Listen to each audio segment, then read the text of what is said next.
La reunión completa entre Enrique Pardo Asche y Juan Guillermo Monsalve. El diálogo entre el testigo Juan Guillermo Monsalve y el condenado Enrique Pardo, que la Corte evalúa como posible prueba para determinar si el expresidente Uribe y su círculo intentaron que Monsalve se retractara de sus acusaciones.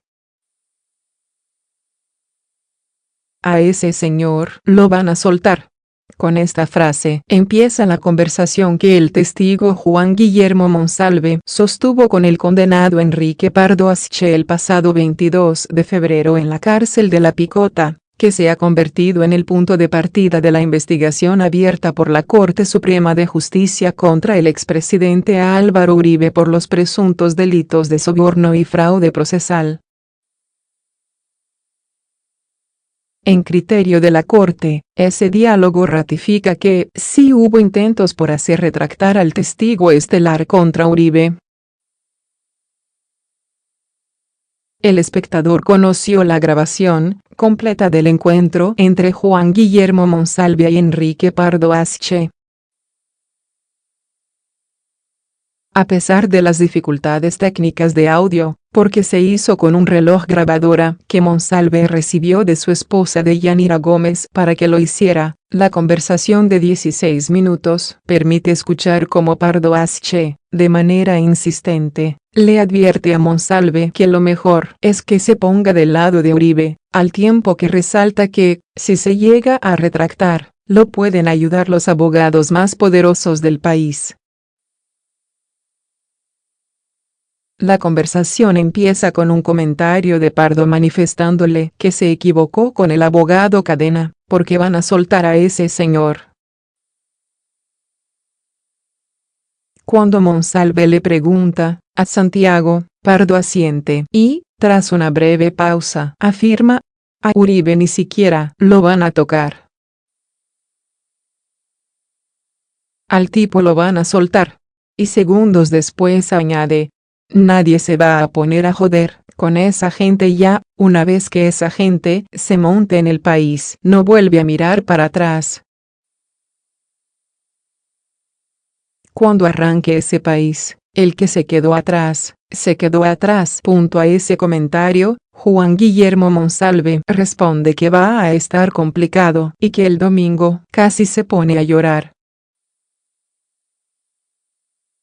Enrique Pardo le insiste en que la culpa es suya, y más tarde le recalca que esa gente está muy prevenida con él.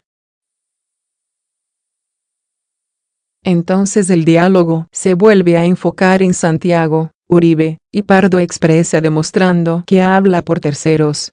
A nosotros nos gustaría que antes de que lo sienten, él diera una declaración a favor de Santiago. Y luego reitera: nos va a ayudar mucho. Monsalve le lleva la idea con breves frases.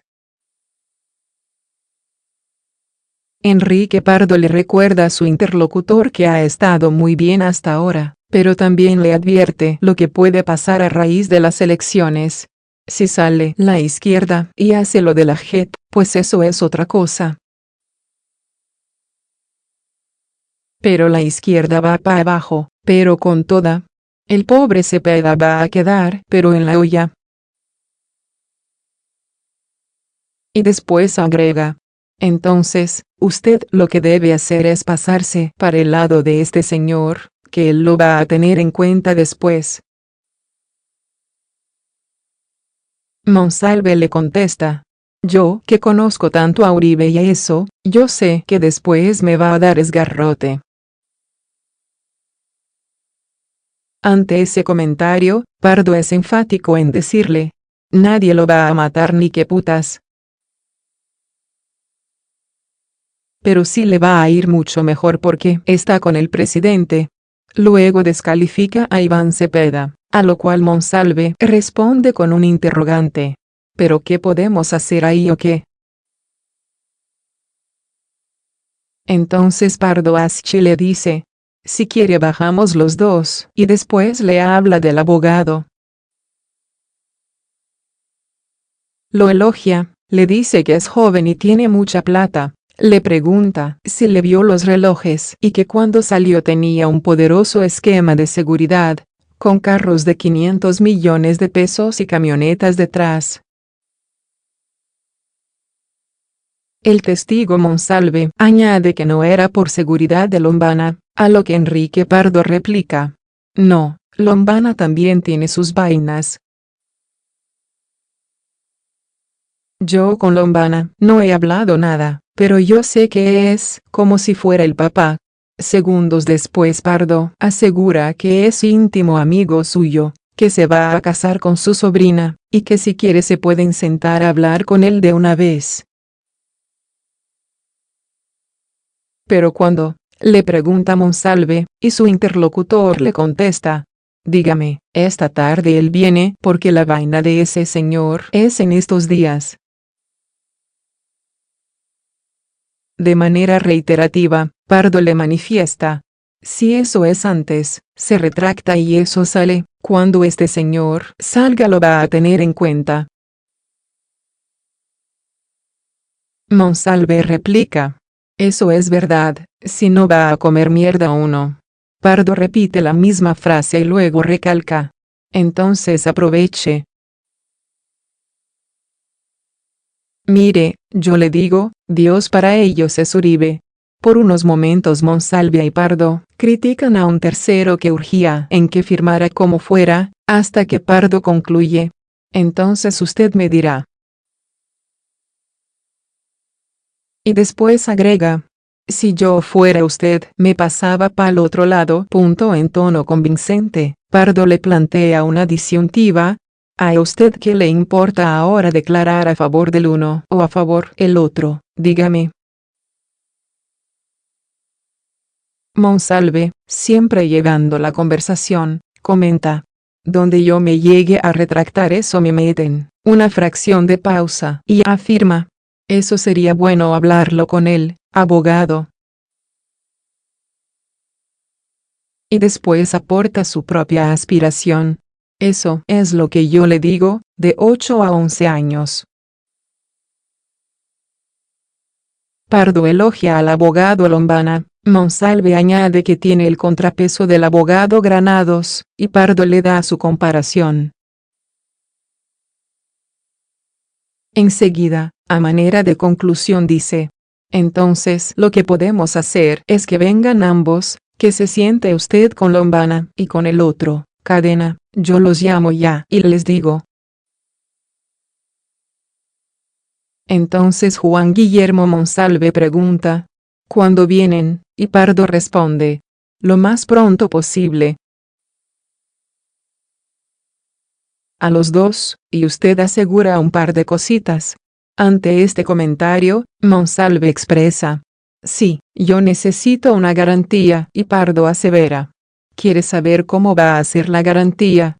De que no le pase nada y de que este señor lo va a tener en cuenta cuando salga de presidente.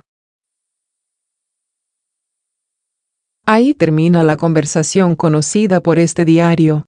En términos de modo y lugar, su contenido es avalado por la Corte Suprema en su decisión del pasado 24 de julio, cuando precisó que por conducto del abogado Reinaldo Villalba, apoderado de Iván Cepeda, se enteró de que el testigo Juan Guillermo Monsalve estaba recibiendo mensajes para que se retractara de sus señalamientos al expresidente Uribe Vélez. En particular, la Corte detalla que el 21 de febrero, un abogado acudió a la cárcel de La Picota para hablar con el testigo, que no quiso recibirlo. Al parecer, por eso es que el diálogo entre Pardo y Monsalve comienza recriminándole su conducta. En el documento de la Corte se lee que el 22 de febrero, el mismo día de la conversación, el alto tribunal acudió al CTI de la Fiscalía para iniciar la investigación. Y, después, usando un reloj especial, Monsalve grabó su coloquio con Pardo. Esa misma fecha, mientras el abogado Diego Cadena conversaba con el testigo Monsalve, en otra mesa se quedó Pardo con el abogado Jaime Lombana y María Mercedes Williamson. La corte revela que el abogado Cadena le manifestó a Monsalve actuar en nombre de Álvaro Uribe y le pidió firmar un documento previamente elaborado, con el fin de presentarlo con el recurso de reposición contra la decisión del 16 de febrero que ordenaba investigar a Uribe, y cuyo plazo se vencía el 23 de febrero. Según la corte, Cadena le ofreció a Monsalve presentar una acción de revisión en su caso sin cobrarle honorarios y gestionar, en su favor, mejores condiciones de reclusión y seguridad para él y su familia. En medio del escándalo, se conoció una carta que el 12 de abril le hizo llegar Enrique Pardo a la Corte Suprema, contándole de sus conversaciones con Monsalve. En dicha carta, es claro que Pardo ya sabía que había sido grabado y se explaya en relatar su versión a manera de denuncia. En ese documento de 11 páginas, escrita de puño y letra, Pardo dice que conoce a Monsalve desde 2009, que siempre culpaba al expresidente Uribe de que no lo hubieran aceptado en Justicia y Paz, pero que estaba dispuesto a retractarse. Ahora es la corte la que debe dilucidar la verdad detrás de estos hechos. Según Pardo, el testigo Monsalve vio la oportunidad de acomodarse en las casas fiscales de La Picota y se echó para atrás en la retractación, hecho que le sirvió a alias Don Mario y a alias El Canoso para retrasar su extradición.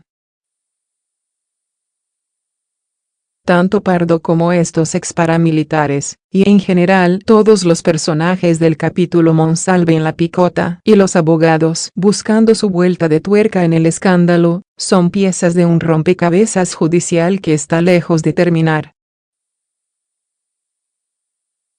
Por lo pronto, Enrique Pardo Asche seguirá cumpliendo su sentencia a 29 años de prisión por el secuestro del empresario Eduardo Puyana, ocurrido en abril de 1991.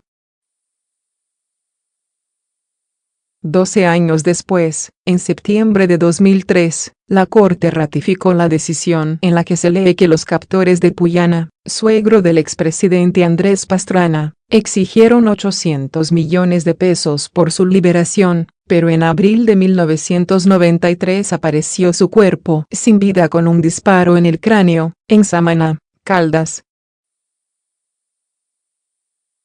Según el fallo, el secuestro ocurrió por enfrentamientos del empresario con la familia Pardo Asche. El caso es poco conocido, pero tiene particulares ingredientes. Por ejemplo, que Enrique Pardo fue capturado en Florida, Estados Unidos, en octubre de 2000, en cumplimiento de una solicitud de extradición por parte de la justicia colombiana, y que, como pocos casos en Colombia, se cumplió el requerimiento. Fue así como, en octubre de 2006, Pardo fue extraditado al país. En ese momento, ya la Corte Suprema de Justicia había expedido la sentencia que ratificó las decisiones de la denominada justicia sin rostro, con la condena a 29 años.